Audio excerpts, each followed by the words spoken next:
Hello, everyone, and welcome back. Here we have it. This is the top 10 best game of all times 2026 edition. And before we start it, if you want to know the other 90 games that make my top 100 games of all times, please check my YouTube channel and check all the other videos of this series. Let's dig into the top best game of all times. I'm gonna tell you there are gonna be two surprises from last year. Another time we have a game that was 11 last year, sneak into the top 10 this year, and this is QE. QE is an auction game where you're trying to gather tiles which they indicate companies or industry, commodities, other stuff. Some very simple set collection kind of thing. The key here is each player represent a country and they bid as much as they want because they can print money. And so you can bid as much as you want to grab one of those tiles. There's going to be an auctioneer who set the initial bid, and then everyone writes their own bid secretly and pass it to the auctioneer. The auctioneer look at them and then assign the tile based on the highest bid. Very simple. And some people just frown at the idea I can bid as much as I want. Well, the hook is at the end of the game, whoever has bid the most is gonna lose the game. So there is that. And I like to push those boundaries quite a bit.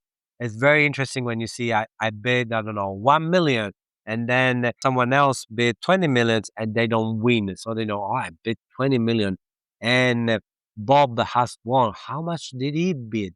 And so there is that kind of tension. Very, very cool. It's a game that it seems can be broken, but I haven't seen that. Fantastic. It works well. Lots of laugh. Number 10, QE. Number 9, we have a game was number 5. Drop a little bit, but still top 10 games of all times. And I love this game. And this is Azul. After playing Azul's Glass Stains of Sintra and Azul Summer Pavilion, I can tell you the basic Azul is my favorite. Yes, it can be mean. Yes, that can be that rush to finish the game. I simply like in this way. I like the fact that you don't know when it's going to finish. You can be very mean in selecting those tiles. And I like that interaction. I really, really like. I don't like that you have in all the other versions. I like the simple classic Azul. This is my number 9 game of all time. Number 8, we have a game that was 28 last year. I'm surprised how high he reached. And this is Dune Imperium Uprising. This is a deck building game with a little bit of worker placement. The battling is fantastic. What you do is, like in a deck building, you start with a deck of cards, you play them. Some of them will give you some icons that allow you to go in some location with your workers. Some other will get you opportunity to go up in a track. And those tracks are very important because they unlock special ability and then eventually will unlock victory points. And this game is a race to 10 victory points. And if you watch the previous video, you know I like racing game mode, any race element, not just whoever has the most points at the end of the game wins. I like the tension. You don't know when the game is going to end, who's going to reach the 10 points sooner. There's a little bit of battle that it gets you lots of victory points and other bonuses. And I'm not a Dune fan. So this is the key aspect of this game. You don't need to be connected to the IP to enjoy. Solid, solid game. Number 8, Dune Imperium Uprising. Number 7, we have Arborea, which was a number 6 last year. Essentially didn't change much. This is a fantastic worker placement game. Beautiful components, very colorful. I like the theme of recreating a biome and gather creatures to repopulate. And you have this grid that you're building and pouring creatures. They will eventually score you the most points. And the way you do it is bringing workers on a path.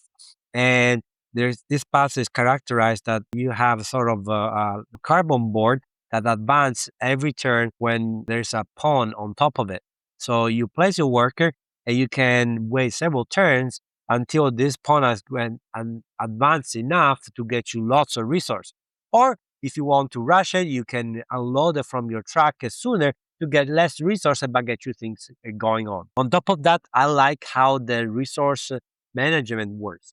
Not there, you have a shared pool of resources. When you go down the track, you can collect resources. You put it into the pool. After you trigger all the action, you can use resources to develop cards that you need to put on your tableau, or you can simply don't spend those resources. If you don't, depending how much you have gathered, you get victory points during that round. And obviously, the resources left can be used by someone else. I really like this interaction. I like this Euro game when you do your own things, but what you do affect the others. Your pawn move forward, and if there are the other people pawns on that track, they advance as well. So there is that kind of interaction. Very, very cool. And this is a game that I really like to play. A higher player count, although it gets a little bit long, but it's incredible experience. Number 7, Arborea. Number 6, we have new to the list. This is a Japanese game, and this is Ostia. Ostia is also some sort of racing game. You have these ships going through the Mediterranean and to eventually get scoring conditions. The cool mechanic is what is called a Mancala mechanism. So you have your board, you have some small ships, you pick them up for one area of the board, and in clockwise fashion, you drop them one by one. The number of ships that you pick from a quadrant will produce the equal number of resources on that area. And where the last ship is located is the action that you're going to take.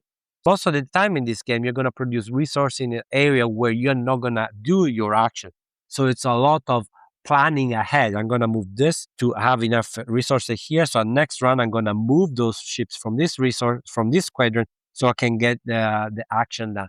Very, very cool puzzle. Very, very snappy as soon as you start playing. There's lots of way to score points. Fantastic. I think the box is bigger than it needs to be. And this is number 6, Ostia. And number 5, we have a game that was 38 last year, but this year I played this all match that I think is fantastic. I said that I really like Clue because of the puzzling nature, the deduction that you need to do. And this is essentially Clue, but refined to its best. And this is Hooky. Hooky, you're dealing with a deck of cards made of letters, all the letters of alphabet. You distribute it equally among the players, plus 3 letters that are left face down in front of you. And you need to figure out, or the way to score points is figuring out what letters are in the center and which letter is which hand among the players. And the way you do it is simply asking a word to a person, and the person will tell you a number saying how many letters of that number are present.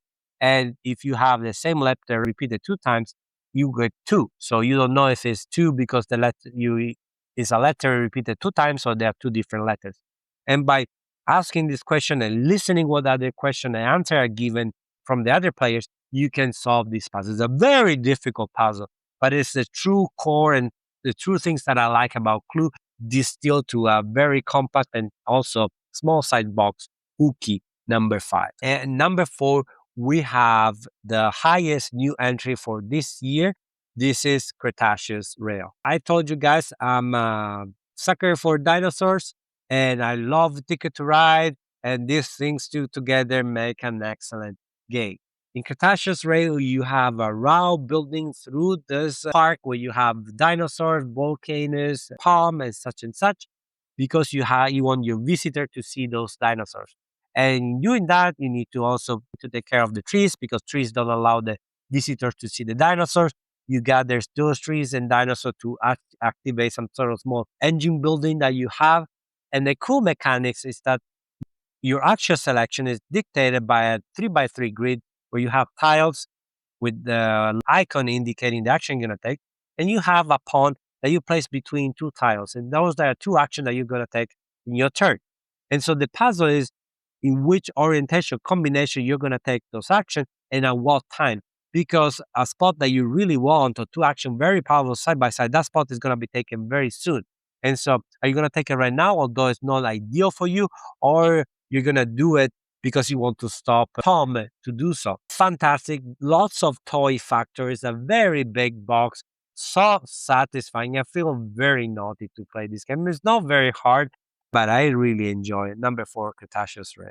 And at number 3, we have a game that was number 4 last year, so it raised a little bit to the top. And this is Blood Raid.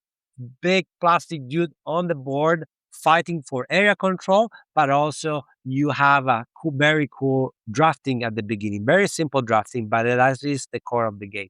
Because at the drafting, you draft everything. You draft the mission that you're going to accomplish, you draft the monster that you're going to move, you're going to draft the troops that you're going to deal with, the special powers. and every card looks so cool. And you don't want to give that card to the opponents, but you need to decide which one. It's very, very cool, very engaging, adrenalinic game.